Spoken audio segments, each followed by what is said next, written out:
안녕하십니까? 우익, 우파, 보수를 응원하는 깡패 시사입니다. 미국 트럼프의 심기를 건드린 북한 김정은, 이대로 무사할 수 있을까요? 북한 내부에서 또다시 수상한 움직임이 감지되어 전 세계의 이목이 집중되고 있습니다. 미국과의 대화 시기를 발표한 지 채 하루가 지나지 않아 왜 이런 극단적인 선택을 했던 것인지 의문이 발생하는데요. 대한민국 합동참모본부의 발표에 따르면 10월 2일 오전 7시 11분쯤 강원도 원산 북동쪽 해상에서 동쪽으로 미상의 발사체 움직임이 감지되었고, 이것은 잠수함 발사 탄도미사일인 SLBM으로 추정하고 있습니다.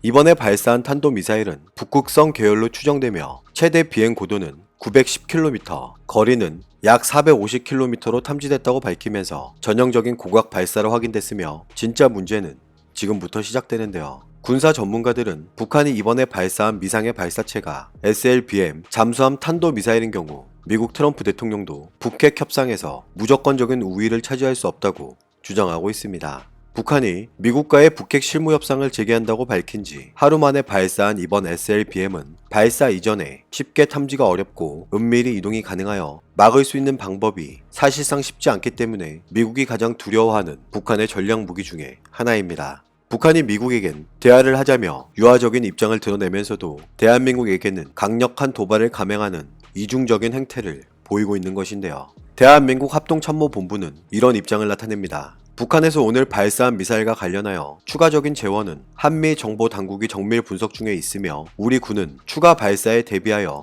관련 동향을 감시하면서 대비태세를 유지하고 있다고 밝혔는데요. 이러한 북한의 긴장을 고조시키는 행위는 한반도 긴장 완화 노력에 도움이 되지 않으며 즉각 중단할 것을 재차 촉구한다는 입장을 드러냈습니다. 문재인 정부는 대한민국을 직간접적으로 채근접거리에서 위협하는 북한에게 여전히 제대로 된 항의 한마디조차 하지 못하는 상황이 안타까울 뿐인데요. 북한이 잠수함 탄도미사일 SLBM으로 보여지는 미사일을 시험 발사한 건 2016년 8월 동해상에서 북극성 1형을 시험 발사한 이후 약 3년여 만이지만, 북한은 잠수함과 잠수정 등 70여 척으로 구성된 수정 전력을 보유하고 있는 만큼 우리 모두가 알고 있는 식량 난간은 별개로 군사력은 계속해서 증강되고 있다는 것을 일부 전문가들은 지적하고 있습니다. 이미 북한 내부에서는 주요 언론 매체를 통해 북한 김정은이 새로 건조된 잠수함을 시찰하는 모습을 공개한 만큼 신형 잠수함을 새로이 건조하고 있다는 가능성을 조심스럽게 제시할 수 있는데요.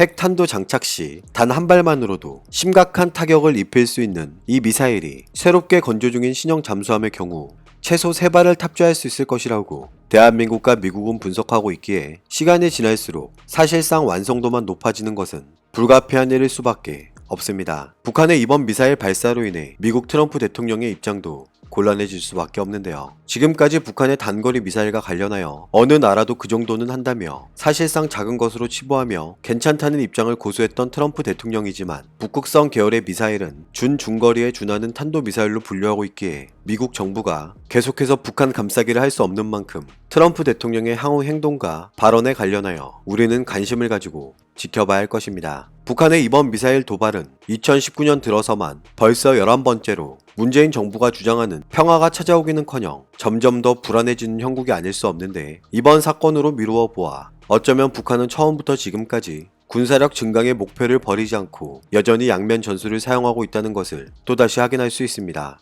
북한 최선희가 10월 5일 미국과 실무 협상을 갖기로 했다는 담화를 발표한 바로 다음 날 발사체를 쏘아 올려 북한의 의도와 의중, 최종 목적과 관련하여 관심이 쏠리고 있는 만큼 미국과 북한의 실무 협상이 또다시 아무런 성과도 없이 끝나는 건 아닐지 의문점이 발생하는 것은 저뿐인가요? 대한민국 청와대는 북한이 동해상으로 발사한 SLBM과 관련하여 오전 7시 50분경 정의용 국가안보실장 주재로 NSC 상임위원회 긴급회의를 개최하면서 이런 입장을 나타냅니다.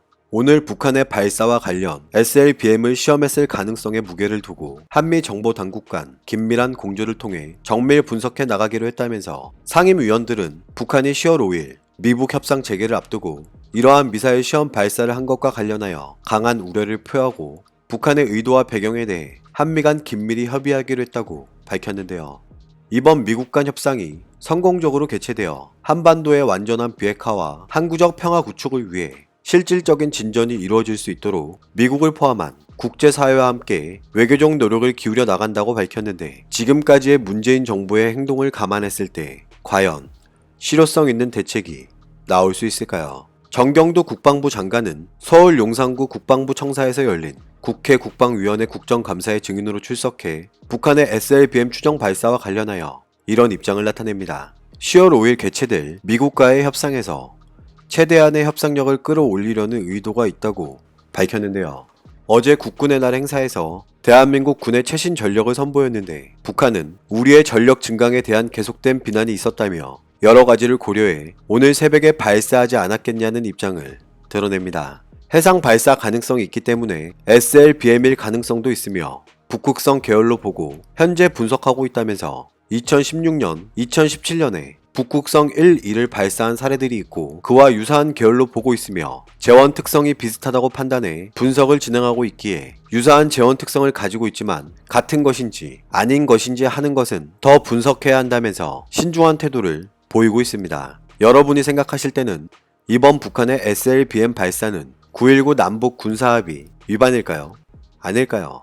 많은 논란의 여지가 있지만 대한민국 국민의 한 사람으로서 명백한 9.19 남북 군사합의 위반이라고 생각하는데 대한민국 안보를 책임지는 최중심에 있는 국방부 장관의 생각은 어쩌면 다른 것 같아 보이는데요. 정경도 국방부 장관은 9.19 남북 군사 합의문 문구에 정확하게 그런 표현은 없기에 군사적 긴장도를 높이는 행위는 하지 않도록 해야 하지만 문구에 그렇게 명시된 것은 아니라고 밝혔는데 미사일 발사를 한 것이 군사적 긴장도를 최고조로 끌어올린 것이 아니라는 것일까요? 문재인 정부는 대한민국을 직간접적으로 최근접거리에서 미사일 발사를 하고 있는 북한을 왜 감싸려고만 하는 것인지 여전히 의문이 발생합니다.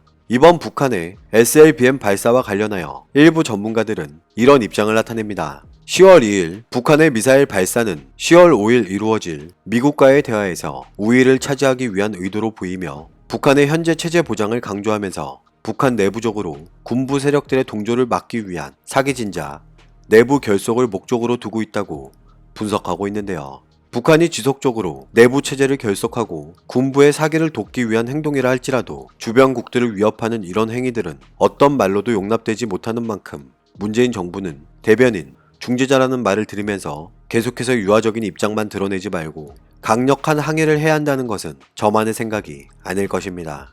지금의 문재인 정부는 북한이 아닌 인사 문제가 계속해서 이슈가 되는 만큼 문재인 정부를 강력하게 규탄해야 한다는 목소리가 높아지고 있기에 어쩌면 지금 중요한 것은 북한이 아닐지도 모르겠습니다. 9월 28일 자유한국당 나경원 원내대표는 경남 창원 만남의 광장에서 열린 문재인 정권 헌정유린 중단과 위선자 조국 파면 촉구 경남대회에 참석하여 이런 입장을 드러냅니다. 문재인 정권이 조국을 포기하지 않는 것은 독재 정권으로 가기 위한 길이라며 그래서 우리는 더 막아야 한다고 주장했는데요. 문재인 대통령이 미국에서 귀국하고 나면 국민에게 이제는 조국을 파면하겠다는 양심을 가질 줄 알았는데 기껏 검찰권 행사를 절제하라고 한다며 절제는 이제 수사를 끝내라고 압박한 것이라는 입장을 드러냈습니다. 문재인 정권의 검찰개혁 목표는 대통령 말 한마디에 검찰을 움직이는 검찰 장악이며 검찰개혁은 대통령 권력으로부터 자유롭고 수사에 있어 자유로운 검찰을 만드는 것이지만 이들이 말하는 개혁은 검찰 장악이라는 점을 강조했는데요. 지금의 대한민국은 21세기 신독재 국가로 가고 있고 문재인 정부가 탄핵이니 촛불이니 하면서 위기로 국민을 속이고 정권을 잡아 2년 동안 적폐청산만 하고 방송과 사법부를 장악하려 한다며 사법부 장악의 한가운데 있는 것이 검찰 장악인데 검찰 개혁이라는 이름으로 포장했다고 주장했습니다. 문재인 정권은 선거제를 개혁해서 장기 집권을 하려 한다며 연동형 비례대표제는 한국당이 가반 정당을 못하게 만드는 구조이므로 이 정권을 막아내야 한다고 밝혔는데요. 이제 우리가 정신을 똑바로 차려야 하며 대한민국 민주주의를 지켰던 시민과 도민이 애국심으로 들고 일어서 문재인 독재 열차를 막아야 한다고 주장했습니다. 자유한국당 한교안 대표는 동대구역에서 열린 대구, 경북 합동 집회에서 이런 입장을 나타냅니다. 조국 사건은 조국만의 문제가 아닌 문재인 대통령의 권력형 비리 게이트라면서 문재인 정권을 법정에 세우고 교도소에도 보내야 하고 그러려면 반드시 내년 총선에서 그리고 대선에서도 승리해야 한다고 밝혔습니다. 대통령이 거짓말에 엉터리 소리를 하고 청와대 비서실과 여당도 거짓말을 하면서 조국을 비호한다며 이 권력형 비리 게이트를 우리가 반드시 심판해야 한다고 주장했는데요. 이 두 사람뿐만 아니라 자유한국당 여러 의원들은 문재인 정부와 관련해서 원색적인 비난을 멈추지 않고 있습니다. 홍준표 전 대표는 SNS를 통해 이런 입장을 나타냅니다. 대통령까지 나서서 수사 중인 검찰을 겁박하고 범죄 혐의자를 비호하는 나라가 나라다운 나라냐며 내 공적생활 38년 동안 8명의 대통령을 봐왔지만 이런 어처구니 없는 대통령은 처음 본다면서 강력하게 비난했습니다. 국민의 나라를 마치 자기 왕국인 것처럼 헌법 위에 군림하면 문재인 대통령도 탄핵당할 수 있다는 것을 알아야 한다고 강조했는데요.